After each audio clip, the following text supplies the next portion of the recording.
पहली न्यूज़ ये आ रही है कि प्रेसिडेंट रामनाथ कोविंद 24 फेब को इनॉग्रेट करेंगे Sardar Vallabh Bhai stadium at Motera in Gujarat along with the union minister Amit Shah and BCCI secretary Jay Shah के साथ। ये स्टेडियम जो है ये वर्ल्ड का लार्जेस्ट क्रिकेट स्टेडियम है।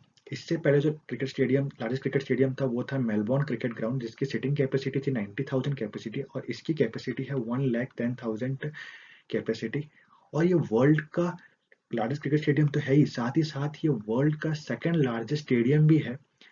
इसके साथ इस स्टेडियम में काफ़ी मॉडर्न फैसिलिटीज और टेक्नोलॉजी को इक्विप किया गया है, जो कि आजकल जरूरी है क्रिकेट मैचेस के लिए। अगर हम इसके अदर फीचर्स के बारे में बात करें तो टोटल 4 ड्रेसिंग रूम है, ताकि अगर back to back T20 matches हो तो प्लेयर को किसी तरह की दिक्कत ना हो, इसलिए 4 ड्रेसिंग रूम बनाए गए हैं। टोटल ये 63 एकड़ लैंड में इसको बनाया गया है, जिसकी टोटल लागत जो आई है वो 800 करोड़ आई है। इसका जो कॉन्ट्रैक्ट था वो L&T को दिया गया था। और टोटल 76 कॉर्पोरेट बॉक्सेस है। इस हर एक कॉर्पोरेट बॉक्सेस की सिटिंग कैपेसिटी जो है वो 25 है। इसके अंदर ओलंपिक लेवल स्विमिंग पूल भी है, फूड कोर्ट भी है।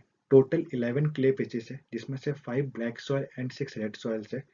अगर बारिश होती है स्टेडियम में तो टोटल 30 मिनट लगेंगे इसको वापस से ड्राई करने में। इसमें एक अलग सा ऑटोग्राफ गैलरी भी बनाया गया है, जिसके अंदर वर्ल्ड कप में खेले गए प्लेयर्स के ऑटोग्राफ किए हुए बैट्स और आईपीएल के कई सारे आइटम जो कि ऑटोग्राफ किए गए प्लेयर्स के द्वारा ऑटोग्राफ किए गए रखे हुए हैं वहाँ पे शोकेस के लिए। और इसकी जो नींव है वो 2018 में रखी गई थी। और ये 2014 के बाद जो पहला इंटरनेशनल मैच होने वाला है जो कि इंडिया और इंग्लैंड के बीच day and night test match होने वाला है। अगली न्यूज़ की तरफ हम बढ़ते हैं। सो अगली न्यूज़ ये आ रही है कि सऊदी अरेबिया ने अलाउ कर दिया है कि जो वुमेन्स है वो ज्वाइन कर सकती है आर्म फोर्सेस। अगर हम देखें तो जब से सऊदी प्रिंस मोहम्मद बिन सलमान बने हैं वहाँ पे उन्होंने गद्दी संभाली, उन्होंने काफ़ी कुछ किया है वुमेन्स के लिए। और धीरे धीरे काफ़ी सारी ओपनिंग्स भी निकली है जिसमें वुमेन्स ने काफ़ी बढ़ चढ़ के हिस्सा लिया है। जो कि पहले जिसमें सिर्फ मेंस अलाउड थे काम करने के लिए, उसमें भी आजकल वुमेन्स काफ़ी काम कर रहे हैं, जैसे कि ऐसे कैशियर इन मॉल्स या फिर brewing coffees in coffee house. ऐसे बहुत सारे हैं जिसमें सिर्फ पहले मेल्स काम करते थे, उसमें आजकल वुमेन्स भी काम कर रही है। इसका जो आर्म फोर्सेस का ज्वाइन करने का जो प्लान था वो 2018 में उस प्लान को अलाउ किया गया था, और अब जाके उसको फुल अप्रूवल मिल चुका है। इसकी कुछ कंडीशंस है कि अगर वुमेन्स को ज्वाइन करना है तो उनको किसी भी तरह की परमिशन लेने की जरूरत नहीं है अपने हस्बैंड या किसी भी मेल रिलेटिव से। पर अगर उनका हस्बैंड अगर उन्होंने शादी फॉरेन किसी बंदे से की है तो वो इसमें हिस्सा नहीं ले सकती या फिर वो इसको ज्वाइन नहीं कर सकती। और इसी के साथ इन जनवरी 2021 को जो government official of Saudi Arabia है उन्होंने कहा था कि वो जल्द ही अपॉइंट करेंगे फीमेल कोर्ट जजेस के लिए अपॉइंट करेंगे। और बहुत सारे ऐसे चीजें हैं जो कि जब से सऊदी प्रिंस मोहम्मद बिन सलमान ने गद्दी संभाली तब से बहुत सारी चीजें करी है वुमेन्स के लिए। जो सऊदी प्रिंस बिन सलमान है वो चीफ आर्किटेक्चर है Saudi Arabia vision 2030 reform program के लिए। तो अगर हम बढ़ते हैं नेक्स्ट न्यूज की तरफ। तो, तो अगली न्यूज ये आ रही है कि union environment minister Prakash Javadekar ने इनॉग्रेट किया है लक्षद्वीप फॉरेस्ट डिपार्टमेंट हेडक्वार्टर अटल पर्यावरण भवन। और इसको तब इनॉग्रेट किया गया था जब प्रकाश जावड़ेकर लक्षद्वीप के टूर पे थे 19 से 21 फेब तक। उन्होंने ये भी कहा है कि मिनिस्ट्री और इन्होंने ये भी कहा है कि जो इन्वायरमेंटल उन्होंने परमिट दे दी है डिफरेंट टूरिज्म प्रोजेक्ट जो कि नीति आयोग के अंदर बनाए जाएंगे 3 आइलैंड में। उन्होंने इस चीज़ को खास बोला है कि सारे के सारे प्रोजेक्ट किसी भी तरह का हार्म नहीं पहुंचाया जाएगा लक्षद्वीप को। और साथ ही साथ उन्होंने कहा है कि इस प्रोजेक्ट से काफ़ी एम्प्लॉयमेंट बढ़ेगी और आने वाले टाइम पे काफ़ी टूरिज्म भी अट्रैक्ट होगा। उन्होंने कहा है कि जो लक्षद्वीप है वो आने वाले टाइम पे काफ़ी बड़े डेवलपमेंट पे जाने वाली है, पर उन्होंने ये भी कहा है कि हम किसी भी तरह की कॉम्प्रोमाइज़ नहीं करेंगे एनवायरनमेंट के साथ, और किसी भी तरह का हानि नहीं पहुंचाएंगे एनवायरनमेंट को। जो लक्षद्वीप है वो ये है हमारा सदर्न वेस्टर्न कोस्ट, और इससे 200 से 450 किलोमीटर के में यहाँ पे लक्षद्वीप के 3 आइलैंड है जिसे हम पूरा लक्षद्वीप बोलते हैं। और इसकी जो कैपिटल है वो है का, कावरती। और जो ये केरला हाई कोर्ट जुरिस्डिक्शन के अंदर आता है।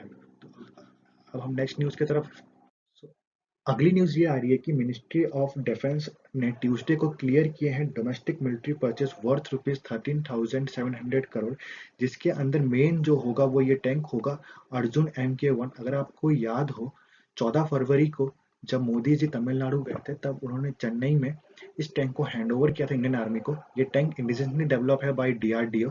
इसी के साथ उन्होंने कहा है कि जो आर्मर्ड फाइटिंग व्हीकल है with modern protection and counter missile system उसको भी खरीदने की बात की गई है। इसमें ये भी इन्होंने मेन बात उन्होंने ये भी कही थी कि इस सारी चीजें जो है वो इंडिया में डेवलप की गई है, उन्हीं को हम खरीदेंगे ताकि आत्मनिर्भर को और बढ़ावा मिले। जो इसमें टैंक है, जितने टैंक इसमें खरीदे जाएंगे उस टैंक्स के लिए टोटल जो कॉस्ट है वो 8,380 करोड़ का रखा गया है। और जो आर्मर्ड आर्मर्ड फाइटिंग व्हीकल्स है वो टोटल 3,000 व्हीकल्स खरीदने की बात की गई है, जिसका टोटल कॉस्ट जो है वो है 5,300 करोड़ रखा गया है। इसी के साथ उन्होंने कहा है कि जैसे ही हम ऑर्डिनेंस फैक्ट्री बोर्ड को ऑर्डर देंगे इस साल हम ऑर्डर देंगे टैंक्स के लिए, और जैसे ही कॉन्ट्रैक्ट साइन होगा विद इन 30 मंथ्स के अंदर उस फैक्ट्री को 5 टैंक जो है वो इंडियन आर्मी को डिलीवर करने हैं।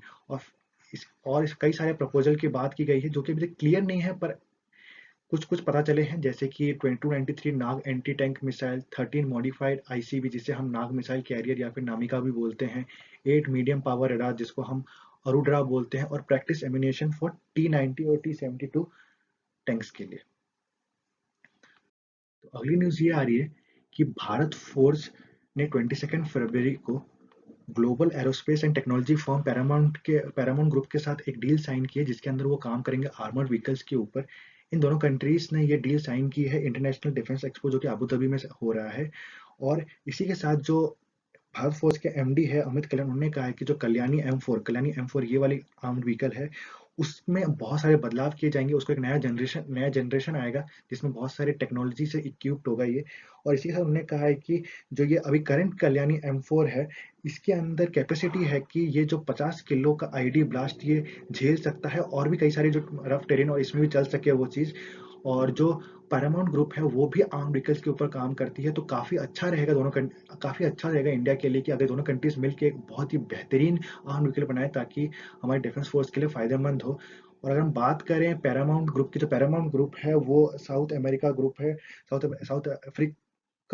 साउथ अफ्रीका की कंपनी है जो कि ग्लोबल डिफेंस और इंटरनल सिक्योरिटी के लिए काम करती है। तो अगली न्यूज ये आ रही है कि union minister for MSME and road transport and highway Shri Nitin Gadkari inaugurated 50 artisan based Pruthi cluster spread over 18 states. In the 50 cluster, 42,000 artisans supported in traditional segment of muslin, khadi, coir, handicraft, handloom, carpet, agro-based processing, etc. जो इसमें ministry of MSME ने ये भी कहा है कि जो 85 करोड़ का फंड गवर्नमेंट की तरफ से मिलेगा इन 50 क्लस्टर्स को। और इसी के साथ उन्होंने ये भी कहा है कि जो ये स्कीम है स्फूर्ति, इसकी फुल फॉर्म है scheme of fund for regeneration of tradition industries. इससे ये फायदा होगा इनको कि जो ये ऑर्गेनाइज है ये इनको प्रॉपर तरीका बताएगी, जो इसमें ये ऑर्गेनाइजेशन को प्रॉपर तरीका बताए किस तरीके से अपने प्रोडक्ट को एक्सपोजर दे सकते हैं ताकि इनकी इनकम जो है वो इंक्रीज हो। इसी तरह हमने ये भी कहा है कि जो नितिन गडकरी ने ये भी कहा है कि जो इस पर रिसर्च किया जाएगा कि किस तरीके से इनके प्रोडक्ट को और एक्सपोजर मिले ताकि ज़्यादा से लोग इसकी डिमांड करें और ज़्यादा से लोग के पास ये पहुंचे। इसको जिस स्टेट पे इनॉग्रेट किया गया है उन स्टेट का नाम है Arunachal Pradesh, Andhra Pradesh, Assam, Chhattisgarh, Gujarat, Haryana, Jharkhand, Karnataka, Kerala, Madhya Pradesh, Maharashtra, Manipur, Nagaland, Orissa, Rajasthan, Tamil Nadu, UP and West Bengal. Smriti cluster जो है वो दो तरह के क्लस्टर होते हैं, एक होता है रेगुलर क्लस्टर, एक होता है मेजर क्लस्टर। जो रेगुलर क्लस्टर के अंदर 5,500 आर्टिशियन को 2.5 करोड़ का गवर्नमेंट की तरफ से हेल्प मिलता है, और जो मेजर क्लस्टर होता है उसमें मोर देन 500 आर्टिशियन को अप टू 5 करोड़ का हेल्प मिलती है गवर्नमेंट की तरफ से। उन्होंने ये भी कहा है कि जो ये MSME मिनिस्टर है वो सपोर्ट करेगी पूरे इनको कि किस तरीके से उनको पैकेजिंग करनी चाहिए, उनको न्यू मशीनरीज और फैसिलिटीज ताकि अपनी चीज़ों को डेवलप कर सके, रॉ मटेरियल मिले ताकि बड़े से बड़े उनका प्रमोशन हो सके लोगों के, ताकि जैसा प्रोडक्ट ये पहुंच सके। आज के टाइम पे पैकेजिंग एक बहुत बड़ी मार्केटिंग टूल है किसी किसी प्रोडक्ट को पॉपुलर करने के लिए, तो इसलिए ये सब काम ये ऑर्गेनाइजिंग करेगी। तो अगली न्यूज़ की तरफ हम बढ़ते। तो अगली न्यूज़ ये आ रही है कि सचिन तेंदुलकर ने कुछ स्टेक खरीदे हैं अनअकैडमी के और इसी के साथ वो एक ब्रांड एम्बेसडर भी बन गए हैं अनअकैडमी के।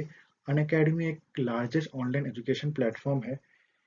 इसी पार्टनरशिप के साथ सचिन कुछ सीरीज इंटरेक्टिव क्लासेस के सीरीज होस्ट करेंगे अनअकैडमी में, जो कि अनअकैडमी यूजर्स के लिए एकदम फ्री ऑफ कॉस्ट है। इसी के साथ सचिन अपने लाइफ के कुछ लेसन्स और एक्सपीरियंस शेयर करेंगे, कुछ अप्स एंड डाउन शेयर करेंगे अनअकैडमी में, और साथ ही साथ अनअकैडमी के साथ काम करेंगे ताकि जो स्पोर्ट्स फील्ड है उसमें ज़्यादा से ज़्यादा सुधार ला सके और ज़्यादा से ज़्यादा हम बेटर तरीके से लोगों को एजुकेशन प्रोवाइड कर सके। तो अगर आपको इस लेक्चर की पीडीएफ चाहिए तो आप इसको टेलीग्राम चैनल से डाउनलोड कर सकते हैं। टेलीग्राम चैनल का लिंक आपको डिस्क्रिप्शन में मिल जाएगा। तब तक के लिए keep learning with high grades. Thank you.